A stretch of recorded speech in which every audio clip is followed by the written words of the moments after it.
Olá, sejam bem-vindos ao Amigos do Bem Entrevista. No nosso 5º episódio, nós vamos conversar com Marcelo Neto. Esse brasileiro radicado nos Estados Unidos exerce hoje as importantes funções de presidente da Odyssey of America, que é editora do Conselho Espírita Internacional, e também da Federação Espírita da Flórida, com sede na cidade de Miami, onde é sua residência. Então acompanhe conosco o nosso 5º episódio na sua primeira parte com Marcelo Neto. Até mais. Olá, amigos do Bem. É uma alegria muito grande estar aqui com vocês e tendo a oportunidade de conversar um pouco sobre Espiritismo. Marcelo Neto é um cidadão comum. Minha formação é engenheiro mecânico. Sou do Rio de Janeiro e atualmente resido nos Estados Unidos, na Flórida, na cidade de Miami. Há mais de 21 anos, mudei-me para os Estados Unidos, onde resido, e trabalhando em uma casa espírita e trabalhando também na Federação Espírita do Estado da Flórida e nas editoras que foram criadas com o objetivo de disseminar a mensagem trazida pelo Consolador Prometido, que tanto nos tocou um dia e que continua nos tocando. Isso é uma pergunta curiosa, porque de formação católica, toda a minha família é católica, eu estudei em colégio de padres, estudei no Colégio São Bento, que me deu uma excelente formação, isso na cidade do Rio de Janeiro. Mas desde jovem eu tinha muitos questionamentos e não tinha nenhum conhecimento do que era o Espiritismo. Para mim o Espiritismo era uma crença, um ritual, alguma coisa que estava muito distante. Eu sequer conhecia esse senhor chamado Allan Kardec. Havia ouvido falar, mas de uma forma muito superficial, sem nenhum aprofundamento. Me lembro de uma conversa específica com o nosso professor, com o meu professor de religião, no Colégio São Bento. Ele era uma pessoa muito querida, chamado Dom Cirilo. E olhando para fora das fronteiras do colégio, na rua Dom Gerardo, onde é o mosteiro de São Bento e onde é o colégio de São Bento, havia uma família, uma senhora mendiga, muito maltrapilha, e com aquela criança no colo. Eu tinha 14 anos e não entendia o porquê daquilo. Entendia aquelas razões de um adolescente, mas a minha família era bem estabelecida, tinha recursos de uma forma confortável, e eu falava, que mal fez aquela criança para experimentar aquela situação? Talvez a mulher tenha feito algumas escolhas equivocadas, mas por que a criança experimenta uma situação tão privativa, tão desafiadora? E Dom Cirilo me deu a resposta mais inteligente que eu poderia ter escutado naquela minha idade de 14 anos. Meu filho, você tem fé em Deus? Eu tenho fé em Deus. Você confia em Deus, que tudo tem um plano? Eu confio, Dom Cirilo. Tenha fé. Um dia nós dois vamos descobrir o porquê desta situação. E aquilo me acalmou momentaneamente, pois me trouxe a lembrança da fé, me trouxe uma resposta não dogmática e a certeza de que um dia algo me seria revelado. Passaram-se os anos. As dúvidas, as perguntas continuaram ainda e eu não tinha nenhum contato com Espiritismo. Numa viagem, um amigo, eu já mais velho, um pouco mais maduro, um amigo me disse, você tem muitos questionamentos. Eu vou lhe trazer um livro que vai te responder estas perguntas. E ele me deu o Livro dos Espíritos. Eu peguei aquele livro, uma edição mais antiga, falei, o Livro dos Espíritos, Allan Kardec, interessante, já ouvi falar deste nome. Me fale um pouco desse livro. E ele falou, não, leia, depois nós conversamos. E eu me lembro das noites que eu lia à noite, depois do trabalho, na minha cama, e as lágrimas corriam. Porque aquilo tudo era novo e ao mesmo tempo, Ivan, não era novo. É um fenômeno interessante aquilo. Eu li o livro de cabo a rabo, dos prolegômenos da introdução até o final. Não consegui me desgrudar daquele livro. E eu muitas vezes me peguei chorando de emoção, pois as respostas que tinha foram trazidas de uma forma tão lúcida, tão clara. E aí varri a codificação. A partir daquele dia, eu me declarei espírita e comecei a frequentar as reuniões públicas, as reuniões como um espectador ali e maravilhado com aquele conteúdo. Desde então, não parei de mergulhar nisto, nesta doutrina tão esclarecedora e tão maravilhosa.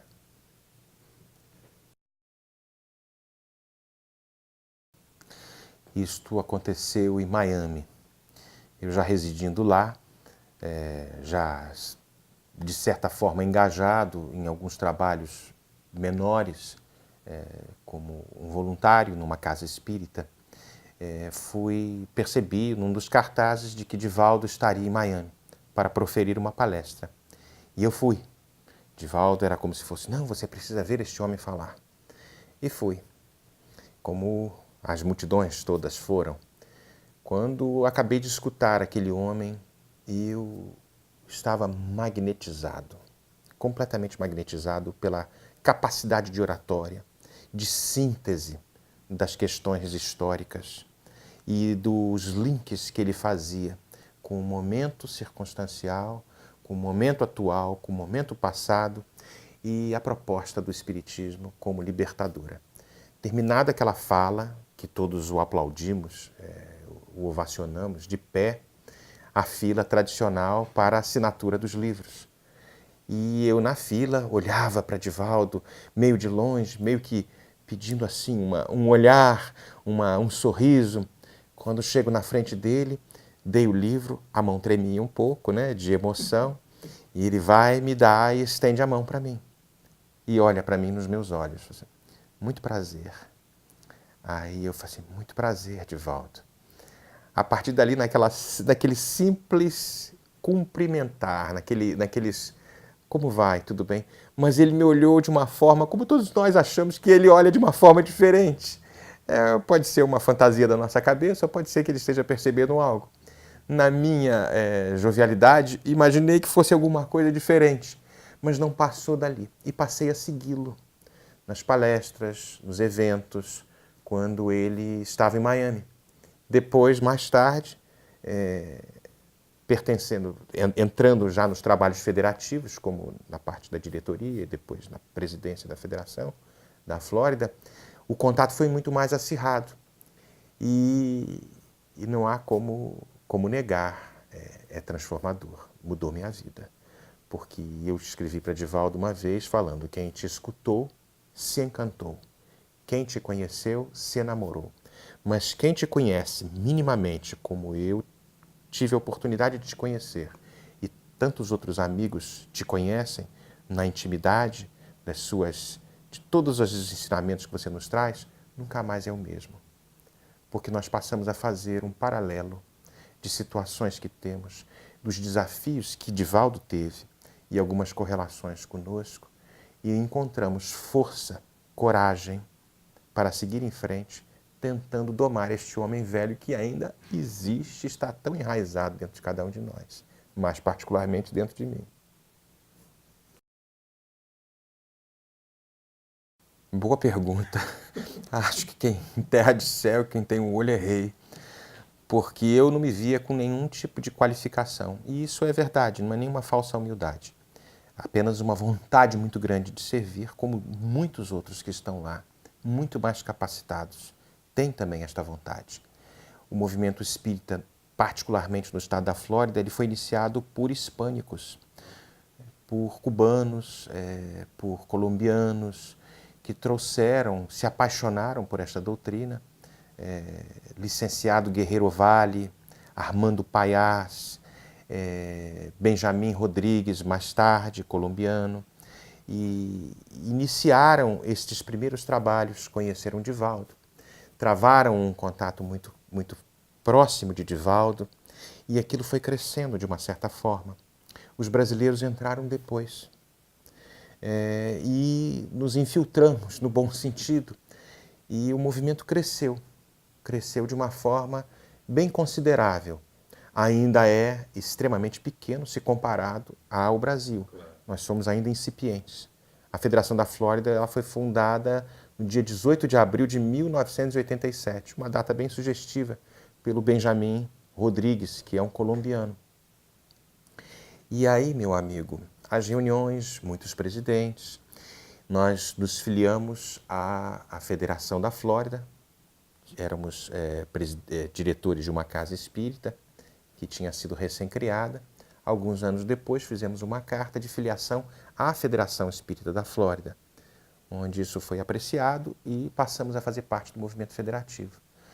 E participando das reuniões, como se fosse um mini Conselho Federativo Nacional, das reuniões que aconteciam mensalmente, as pessoas percebiam, esse menino aí está falando muita coisa, né? Bota ele para trabalhar. E a gente vai começando nos trabalhos, como numa diretoria de eventos, de comunicação, de uma forma muito incipiente, não tendo muita ideia de como seriam feitas as coisas. Sinceramente é assim. Mas as coisas vão crescendo, e chegamos à posição, num determinado momento, de presidente da federação. Atualmente nós ocupamos a posição de vice-presidente da Federação Espírita da Flórida. Teremos novas eleições agora, em novembro. Possivelmente voltarei à presidência, é uma possibilidade. E seguimos em frente, na tentativa de disseminar esta doutrina. E o desafio maior, porque temos 3 línguas, basicamente, no estado da Flórida. Nós temos o inglês, que é a língua oficial, o espanhol, porque grande contingente da população floridiana é de língua hispânica, e o português, por causa dos brasileiros. E tantas outras línguas também. São muito poucas ainda. Nós temos aproximadamente 25 instituições na Flórida, nem todas filiadas à federação. E algumas instituições mais isoladas, talvez existam outras, mas grupos de estudo que ainda não se tornaram públicos, mas oficialmente umas 25 casas espalhadas pelo estado da Flórida. É um número insignificante, talvez um bairro de Salvador. Em 2010, no Congresso Espírita Brasileiro, que ocorreu em Brasília, em abril, o centenário do aniversário do Chico, o Nestor Mazotti, que era o então presidente da Federação Espírita Brasileira e naquela época secretário-geral do Conselho Espírita Internacional, nos fez um convite, pedindo que analisássemos a possibilidade de estabelecermos uma editora nos Estados Unidos que fizesse a edição, ajudasse no trabalho de tradução e a publicação de obras basicamente de Chico, algumas obras do Divaldo, que Divaldo tinha cedido os direitos autorais, e a codificação, assim como várias outras que a FEB possuía e o SEI possuía. E eu confesso que hesitei no começo. Hesitei porque tinha conversado com Nestor Mazotti. Eu tenho medo de pôr esse trabalho a pique, porque a minha formação é uma outra. Eu não conheço nada de livro. Eu tenho medo, porque isso é uma tarefa importantíssima. Minha esposa trabalhava numa empresa de tecnologia como assistente do diretor de eventos desta empresa. E eu trabalho numa empresa financeira, numa pequena empresa financeira. E eu confesso que hesitei, titubeei um pouquinho, e o tempo passou, um mês depois, e resolvemos assumir a tarefa da empreitada. Pedi para que a Andréia saísse, eu tinha condições financeiras, e que ela saísse do trabalho, fizesse uma carta e dedicasse integralmente ao estudo desta área editorial, desta área ligada à parte gráfica, todos esses detalhes que envolvem um trabalho de uma editora. E ela, muito feliz, aceitou isso, porque o trabalho ela sairia de um trabalho remunerado para um trabalho voluntário. Embora a Edicei tenha características de uma empresa particular, nós fizemos questão de que ela não fosse remunerada para não criar as confusões que o movimento às vezes não entende. Achei melhor desta forma. Achamos melhor desta forma. E assim foi. O trabalho começou e foi engraçado porque o chefe de Andréia, um americano muito interessante, muito orientado para os negócios, ela quando pede a demissão, faz a carta, ele era muito amigo dela e fala assim, olha, certifique-se de que você vai pedir um salário excelente nessa editora. Aí ela explicou, não, pode deixar, o salário que vou pedir é fantástico. Ele não sabia que seria um salário sem remuneração na terra. E muito amigo, muito querido, Andréia pede a demissão, e ela começa a trabalhar na Edicei, e a gente dando apoio do ponto de vista financeiro e algumas partes administrativas, e a Edicei começa.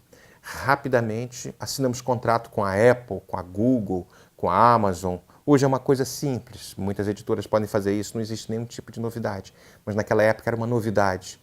E os contratos foram assinados, as obras foram digitalizadas, e o processo acirrou-se e progrediu muito rapidamente. E hoje a Edicei Alfa-América, embora sendo uma editora muito pequenininha ainda, ela tem alguns pequenos méritos, como o livro Pão Nosso, Our Daily Bread, que foi uma tradução de Illy Reis e Daryl Kimball, que foram escolhidos por Nestor Mazotti e depois passados os arquivos para a gente, ganhou o prêmio de livro iluminativo cristão nos Estados Unidos. Isso foi uma coisa fantástica, porque em 2014 saímos daqui de um encontro fraterno com o Divaldo. E com as ideias na cabeça. A gente vem aqui, a gente se reenergiza, nos realimentamos. E no avião tivemos a ideia de submeter alguns livros a este grupo que trabalha exclusivamente com editoras e escritores na área cristã, que se chama Jenkins Group, no estado do Michigan. E submetemos as obras sem nenhuma pretensão. O livro Pão Nosso, o livro O Evangelho, mandamos o Paulo Estevão também. E o outro, não me lembro, acho que foram esses dois, Vinha de Luz, talvez. Sem nenhuma pretensão, porque a banca de examinadores eram cristãos, das diferentes denominações, católicas, evangélicos, todos da área do cristianismo, nenhum espírita. E falamos, nós vamos levar uma pedrada no olho ou vamos desconsiderar alguma coisa. Passaram-se alguns meses, em janeiro, recebemos o e-mail do presidente do grupo, Jenkins Group, falando que o livro O Pão Nosso, Our Daily Bread, havia ganhado a 3ª colocação nacional. 28 estados concorreram e 5 países concorreram nesta premiação. E aquilo foi uma alegria muito grande. Eu me lembro que foi logo de manhã, André acordou, deu um pulo na cama e falou, o que houve? Vai furar o teto, mais dinheiro para consertar o telhado. E a coisa aconteceu.